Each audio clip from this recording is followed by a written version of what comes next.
kasih karunia dan damai sejahtera dari Allah Bapa Tuhan kita dan dari Yesus Kristus menyertai kamu.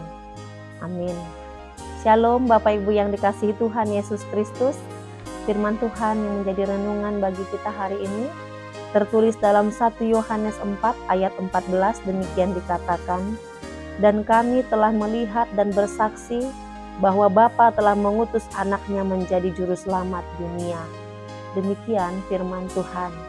Bapak Ibu Saudara yang dikasihi Tuhan Yesus Kristus, seseorang yang disebut saksi jika memenuhi syarat melihat, mendengar, dan mengetahui secara langsung suatu peristiwa.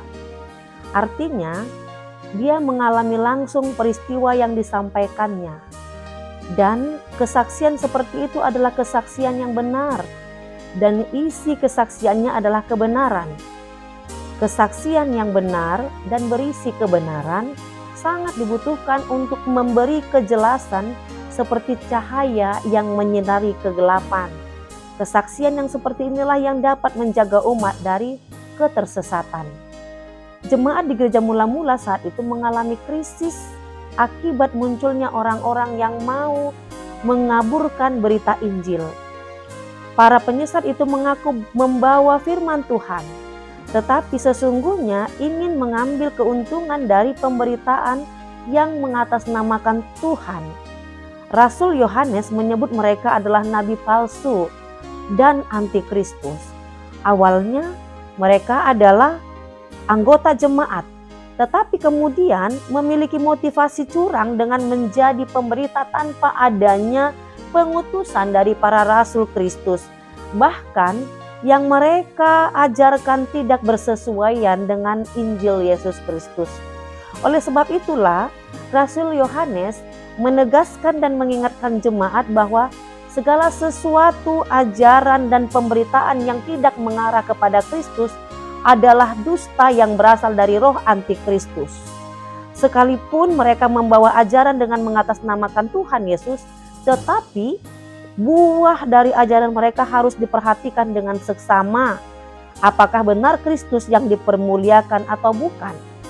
Para rasul Kristus adalah pemberi kesaksian yang benar, karena mereka adalah saksi langsung dari peristiwa kematian dan kebangkitan Kristus. Yesus Kristus adalah pusat pemberitaan para rasul. Kuasa Kristus dan kasih Allah melalui Kristus itu telah mengubahkan kehidupan para rasul dan memberi semangat hidup baru. Buah dari kematian dan kebangkitan Yesus adalah kehidupan baru bagi para rasul itu sendiri yang tidak lagi berpusat pada urusan duniawi, melainkan berpusat pada Kristus itu sendiri. Bapak Ibu Saudara yang dikasihi Tuhan, kita sekarang hidup bukan di zaman gereja mula-mula.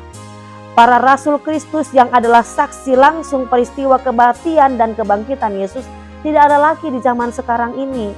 Tetapi kita tidak boleh lupa bahwa dampak dari kesaksian akan kuasa kasih Allah dalam Kristus Yesus yang pernah diberitakan para rasul itu masih ada hingga saat ini. Betapa banyak bukti nyata kehidupan yang telah diubahkan oleh berita Injil Kristus. Betapa banyak bukti kehidupan yang telah diterangi dan berpengharapan oleh berita salib Kristus. Berita mengenai Kristus dan kehidupan yang berpusat pada Kristus adalah kesaksian yang benar mengenai kasih dan kebaikan Allah. Maka dengan ini Bapak Ibu yang dikasihi Tuhan, tetaplah berpegang teguh pada pengajaran para rasul, yaitu hidup dalam Kristus Yesus Juru Selamat. Jadilah bagian dari kesaksian para rasul itu dengan menyatakan kehidupanmu yang berpusat pada Kristus, yaitu dengan memberi hidupmu sebagai persembahan yang hidup bagi kemuliaan Tuhan Yesus. Kesaksian seperti inilah yang sangat dibutuhkan oleh dunia untuk menerangi kegelapan dan membagikan pengharapan di tengah kebimbangan. Tetaplah menjadi saksi Kristus. Tuhan Yesus memberkati. Shalom.